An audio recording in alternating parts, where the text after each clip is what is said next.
You're listening to Non-Toxic. I'm Daniel Penny. And I'm Andrew Lewis. Picture this. A young guy in his 20s named Sam is driving down a service road in Wisconsin. It's half an hour from the nearest highway, and he's headed to the house of a man who goes by the name of Mr. Freeze to buy some old canisters of car refrigerant. More on why in a moment. Sam doesn't know this man from Adam. Mr. Freeze might be a reasonable guy, ready to do business. Or he might pull a gun on him, which wouldn't be the first time. Here's Sam. He was in the middle of farm country in Wisconsin, and I realized that he was connected to some of the biggest reclaimers in the country that like also revered him and were like, yeah, Freeze is one of our best customers. He took me on a tour of his property, which was like many more acres behind him that were basically like full of like old appliances, old freezers, old refrigerators, I think dehumidifiers, like mountains of them. He showed me like the very large holding containers, and this was the first time I got a sniff of like just how much refrigerant he probably had. Like he had several like half-ton cylinders full of refrigerant, and like basically in his back porch. Part of my evolution that I learned about through meeting Freeze was that like you really cannot underestimate, what someone can create in a rural kind of like I wouldn't say decrepit, but kind of grungy space. There is a climate change story that can be told about my experience, and there's also just like an America story that can be told.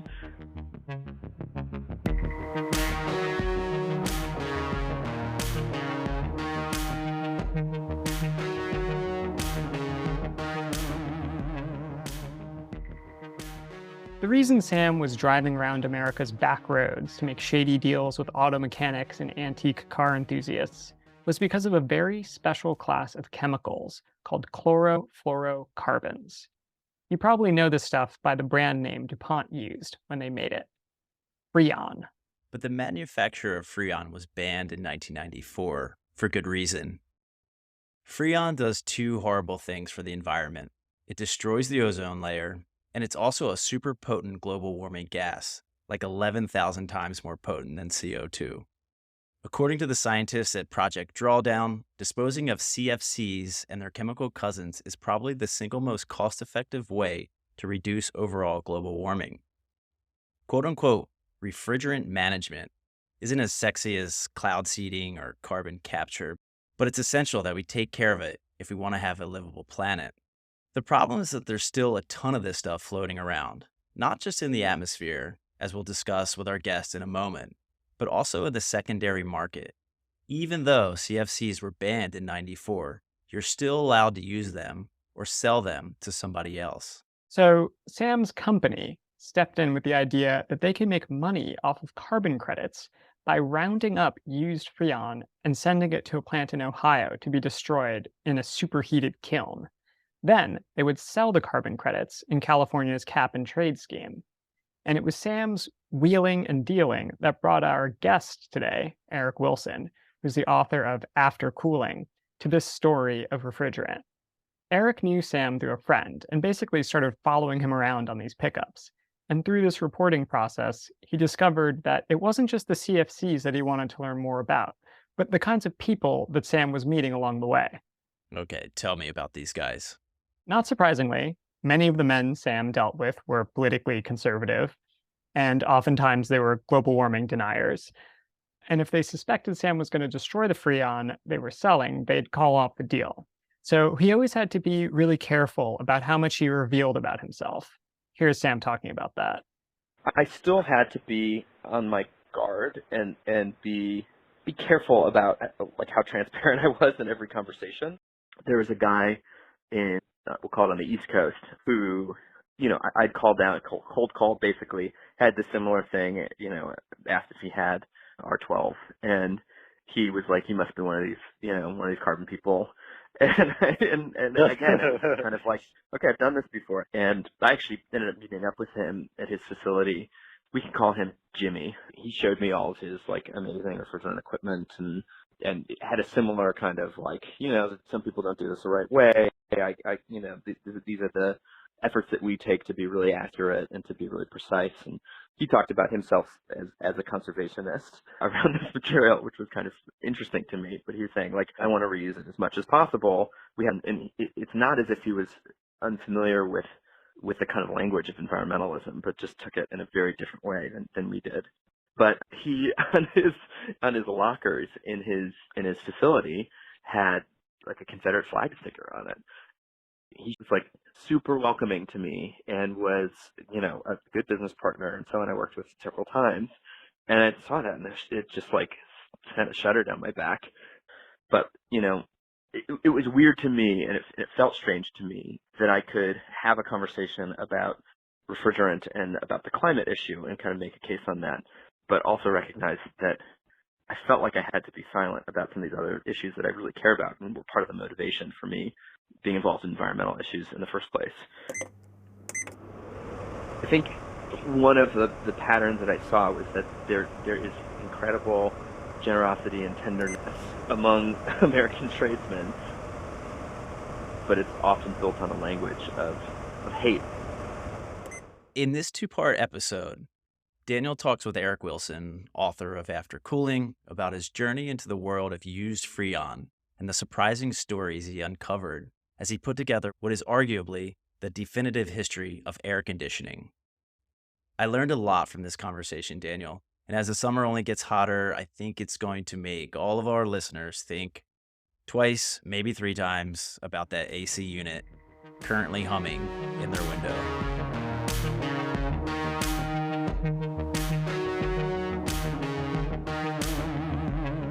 Okay, great. So, Eric, thanks so much for joining Non-Toxic. It's a pleasure to have you on the show. Thanks for having me on. I wanted to start with maybe a little background on who you are and how you came to Freon. I know that you just graduated with a PhD in English from CUNY Graduate Center. So a lot of people might be wondering how this English PhD student wound up writing this massive and pretty definitive account of the history of Freon. How did you get to this subject? Yeah, that's a great question. If you had asked me 10 years ago whether I'd be writing a whole book about air conditioning, I would have said that you were crazy.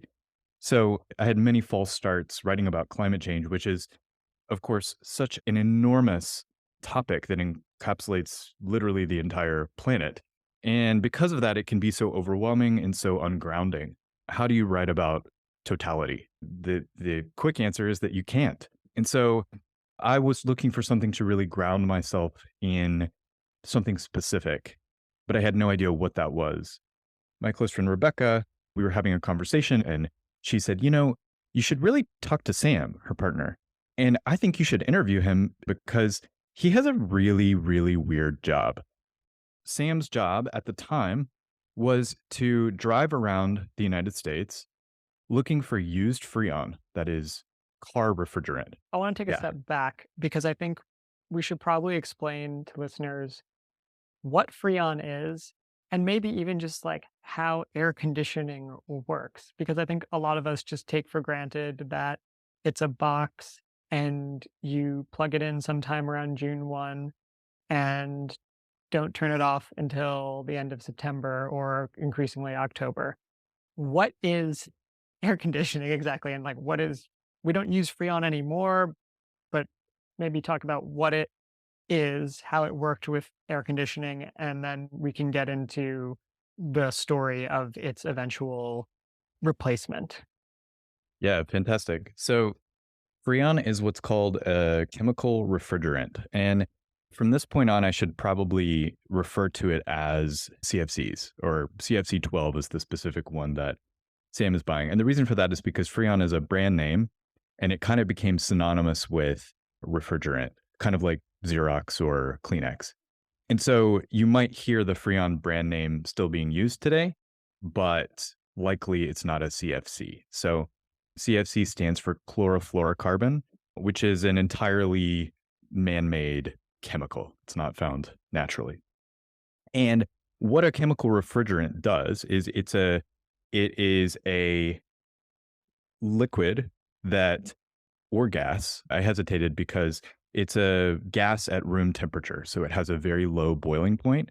And that's crucial because the reason why it's important to have a low boiling point in a refrigerant is that the evaporation and condensation of a gas actually cools and heats. So you can do this with water, you can do it with carbon dioxide, you can do it with anything. And it's more energy efficient if you have a low boiling point because you can actually just let the gas warm to room temperature and it evaporates on its own. And then in condensing, it absorbs some of that heat. And so through evaporation and condensation, a very simple process of natural physics, that's how air conditioning works. It's actually quite simple. And we've known this since about the 18th century. The tricky part is in controlling the conditions that allow a specific gas to evaporate and condense. So there's a sort of famous story about this was really discovered by a Scottish scientist named William Cullen in the 18th century. And there's a famous story about Benjamin Franklin replicating the experiment and cooling the air in a closed chamber by evaporating it really quickly. So we've known about this physics since the 18th century, And I guess but it we've wasn't experienced it on our bodies since as long as humans have been exactly. alive.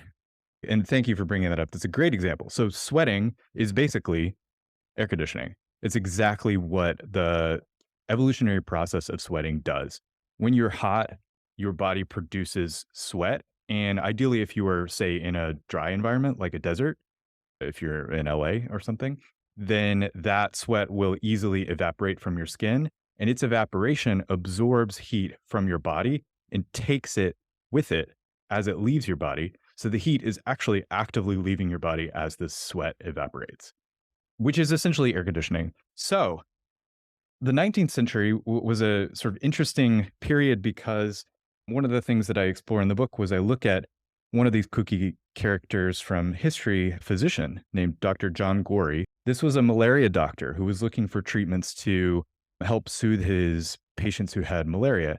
And we have to remember at the time they didn't know what was causing malaria. Interestingly, Dr. John Gorey, among many other physicians, thought that it was caused by a bad air, miasmatic air. And he thought that a finely netted fabric around his patients would prevent malaria. And he thought it was because it would sift out the air. And it actually worked, not because of the bad air, but because it kept out the mosquitoes, which we know now causes malaria. But he was looking for a way to cool his patients.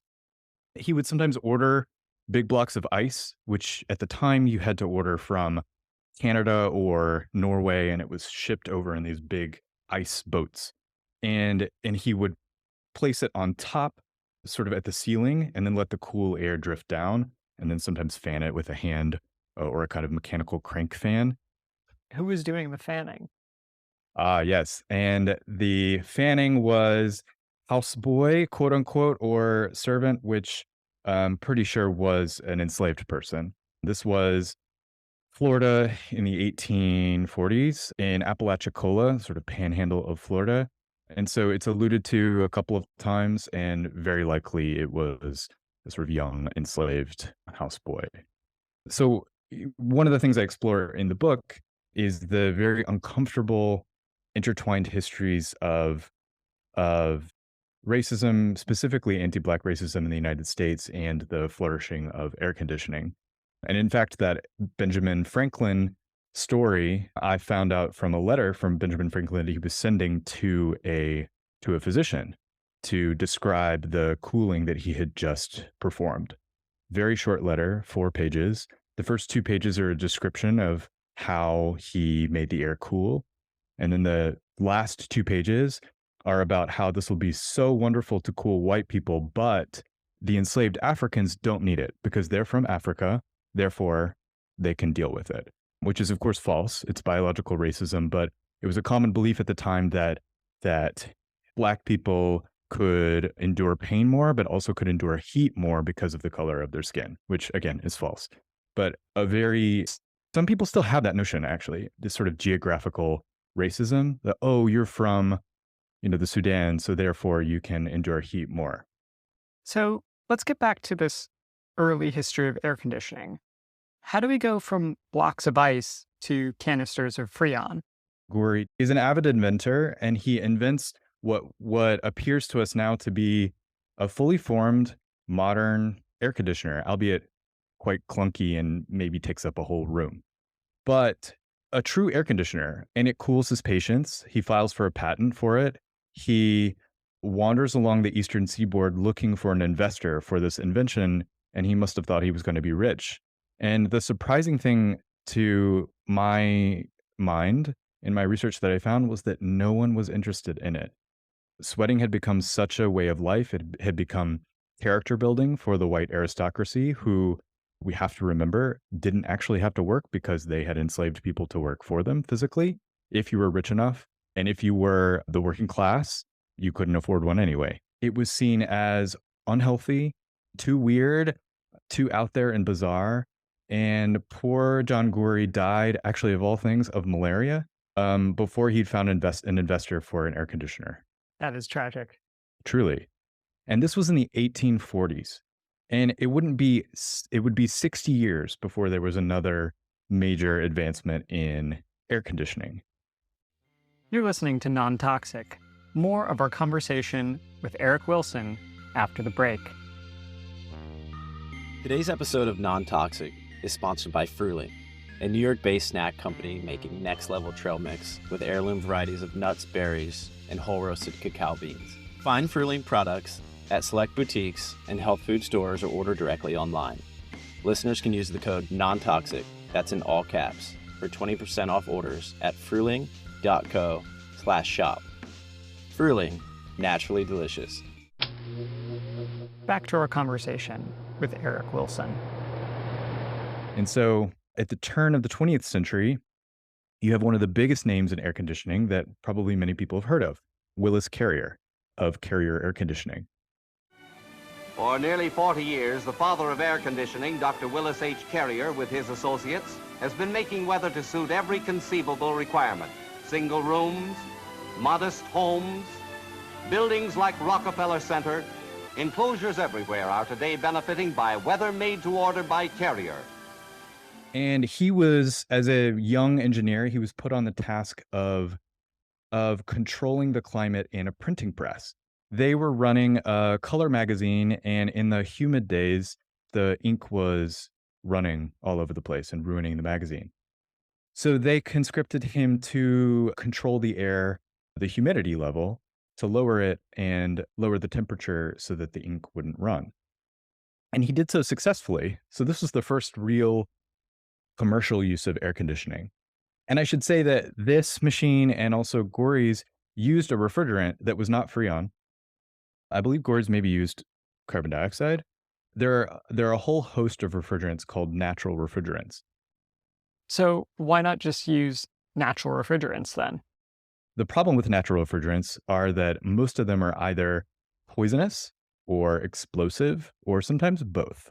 So in an age in which it was hard to contain these gases that were often kind of leaky, ammonia was a pretty common one. I believe that was what Willis Carrier used. You know, if you've ever cleaned with ammonia or you've experienced an ammonia leak, it's super unpleasant. It smells like piss, right? So this was something that was fine for a commercial space, but a little dicey when it came to a public space and certainly a domestic space, which nobody was thinking about at the time. So that happened in 1902. The same year, actually, a different engineer was conscripted to design a air conditioning system that would be the first air conditioning system for humans. And this, which I find quite telling, was not for the home, but for Wall Street. It was to cool the traders during the summer on Wall Street so they could continue doing business, which was sometimes interrupted by the heat. So these first two big uses of air conditioning were not for human comfort in itself. They were actually to lubricate the flow of capital. Okay, so how did air conditioning go from being this niche product for businesses and industry to something that everybody in America had to have in their home? Frigidaire, the General Motors division having to do with cooling appliances, knew that they would make bank if they could find a refrigerant that was neither poisonous nor explosive. If they could find that one that was super safe, so people could eventually put it in more public spaces in the domestic sphere, and that was also cheap to manufacture and incredibly stable. And that drive for stability will become one of the things that makes Freon so destructive, about which more in a moment. In comes Thomas Midgley Jr., the inventor of Freon, and quite an unlikely inventor of Freon too. This is, I believe, one of the 20th century's great mad scientists. He was not trained as a chemical engineer. He was trained as a mechanical engineer. This man was so eccentric that General Motors bought him a house outside of the campus so that he could do his work, but that they wouldn't have to interact with him. And he was already quite famous for the leaded gasoline success or debacle, however you would like to frame it. So at the end of the 20s, he was approached to come up with a new refrigerant, something that would really make Frigidaire a lot of money if he could find some kind of chemical solution. It seemed as if it was completely non-toxic, completely stable, and totally safe. So it is non-toxic in terms of direct contact with humans. But what they didn't know at the time, and what we would find out thanks to Sherry Rowland and Mario Molina in the 1970s, two physicists, was that Freon is so stable, nothing breaks it down. And so it just kind of lingers in the atmosphere for decades. If Freon is in a air conditioner, How how does it wind up in the atmosphere? Great. Great question. So theoretically, in an air conditioner, it's maintained within its closed system. But that's theoretical. And the real story is that nothing is a closed system. And after about 10 years, any kind of chemical refrigerant ends up leaking entirely into the air. The other thing is that because it was so non-toxic and so stable, it began being used in aerosols. So in anything from like Lysol sprays to hairsprays to deodorant sprays. And this really kicked off in post-World War II time. It became the age of aerosols. And that's particularly dangerous because you were just spraying Freon into the air freely. And for a while, it was thought that that was the main, or rather only problem. But as it turns out, and like I said, any Freon that is charged into a system will eventually find its way into the atmosphere. It's just a matter of time. And you can think about the lifetime of an air conditioner. You know, when we're done with an air conditioner, ideally we would call the Department of Environmental Protection and they would come and pick it up and safely dispose of it. Who has ever done that? Right? You know, we're living in New York City. You walk down the street, I see every summer just people trashing air conditioners on the street, right? If you are going to get rid of your air conditioner, who should we call? You should call the city. Cities often have a pickup program. So I think if you live in New York City, for instance, you can call 311, but go to your state or city Department of Environmental Protection and there'll be some kind of plan for doing that. Or if it still works, you can pass it along to somebody else. Thanks. Back to our regularly scheduled programming. So this is a problem with follow through in environmental cleanup. It's very easy to ban the production of something. It's really, really hard to clean up something that's already out there. And this is a pretty good environmental principle for all of us to remember. Yeah. If you don't know how to get rid of it, don't make it in the first place. Exactly. And we don't really have that kind of cautionary principle here. In the United States, it's like we are sort of taught to go forward boldly and apologize or pay for it later. So 50s and 60s are a very interesting age for Freon, what I've called the age of Freon. And the reason for that is because they entered for the first time because of a couple of factors: post-war prosperity, the housing boom, the cheap housing boom, and also modernist design, which began to require air conditioning.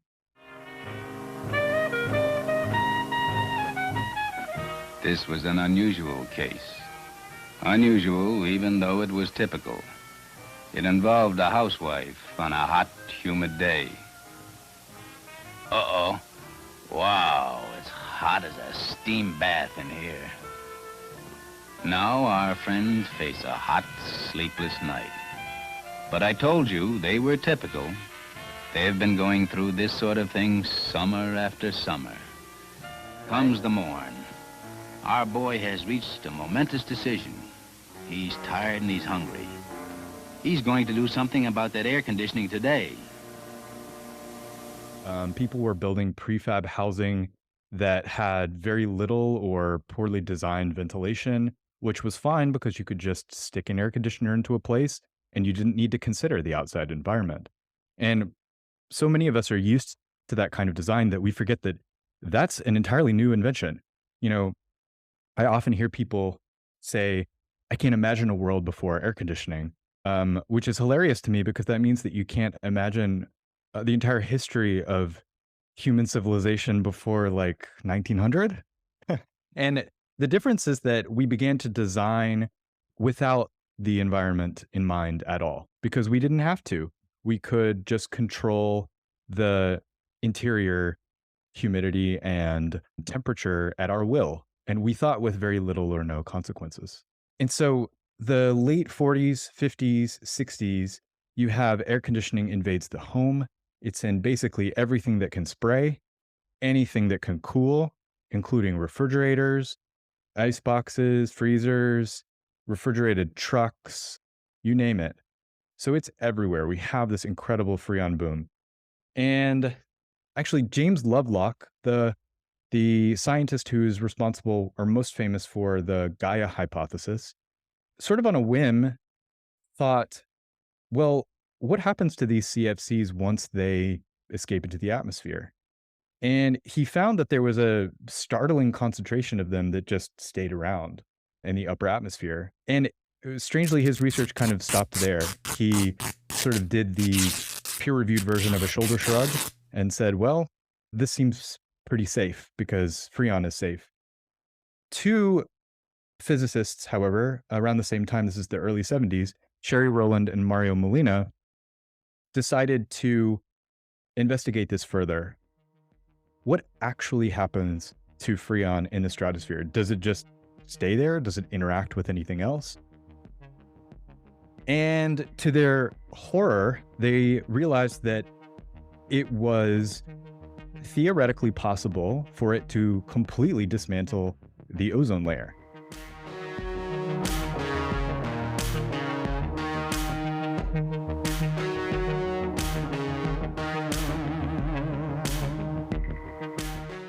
More of our conversation with Eric Wilson, author of After Cooling, next week. Non-Toxic is a production of Loose Thread Studios, hosted by me, Daniel Penny. And me, Andrew Lewis. Music is by Nathan Sharp. Art is by Sam Creasy.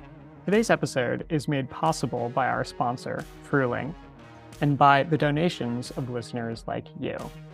If you'd like to support the show, please visit patreon.com/nontoxicpodcast, where you can sign up to receive our monthly newsletter, exclusive merch, and more. And please make sure to rate and review us wherever you listen to podcasts. It helps people find the show. But nothing does that better than telling somebody you know about it. So spread the word.